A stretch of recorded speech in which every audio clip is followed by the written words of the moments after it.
Iran, America వారు మళ్ళీ మొదటికి వచ్చినట్టు తెలుస్తుంది. ఇటీవల జరిగిన దాడులు పరస్పరపై ఒకరిపై ఒకరు దాడులు చేసుకుంటున్నారు.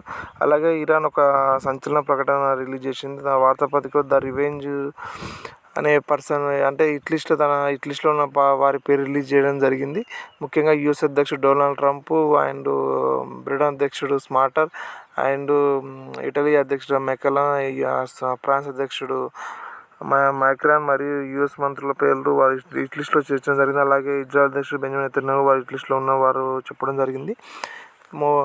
అయితే దీనిపై బ్రిటన్ స్పందించింది. అందుకే ఐఆర్జీసీని ఉగ్రవాద సంస్థగా ప్రకటిస్తున్నట్టు చెప్పడం జరిగింది. అలాగే వారికి ఎటువంటి అనుకూలం పోస్టులు పెట్టినా వారి 14 ఏళ్ళ జైలు శిక్ష విధిస్తాం బ్రిటన్లో అని వారు చెప్పడం జరిగింది. అలాగే డొనాల్డ్ ట్రంప్ తను మొదటి చెప్తున్నారు, మన ఇరాన్కు నేను మొట్టమొదటి నుంచి హిట్ లిస్ట్లో ఉన్నానని. అయితే ఆయన ఇరాన్ పోర్టులను దిగ్బంధించాలని చెప్తున్నారు. ఎందుకంటే మేము ఈ హార్ముజ్ జలసంధిని మేమే మెయింటైన్ చేస్తామని, దీనిపై ఎవరి జోక్యం అవసరం లేదని, అలాగే ఇరాన్ యొక్క పోర్టులను దిగ్బంధించాలని వారు అక్కడ ఆదేశాలు ఇచ్చినట్టు తెలుస్తుంది. ఎందుకంటే మేము టోల్ వసూలు చేసి ఈ హార్ముజ్ జలసంధిని మెయింటైన్ చేస్తామని, వస్తువుల షిప్లోని కంటైనర్ల వస్తువులు వీళ్ళని బట్టి 20% వరకు ఛార్జ్ చేస్తామని డొనాల్డ్ ట్రంప్ చెప్పడం జరిగింది. దీనిపై ఇరాన్ ఘాటుగా స్పందించింది. మా జలసంధిని కంట్రోల్ చేయాలి, మీరు ఎవరన్నా, ఎప్పటి నుంచో మేమే మెయింటైన్ చేస్తాం, మేమే దీన్ని నిర్వహిస్తున్నామని వారు చెప్పడం జరిగింది. అయితే ఏది ఏమైనా యుద్ధం మళ్ళీ మొదటికి వచ్చింది. అలాగే ఐఆర్జీసీ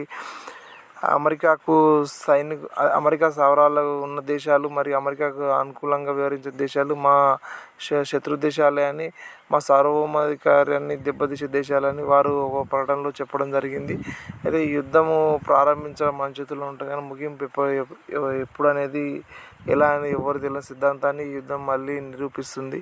కాబట్టి ఈ యుద్ధం ఎప్పుడు ముగిస్తుందో అనేది తెలుస్తుంది. అలాగే డాలర్ కూడా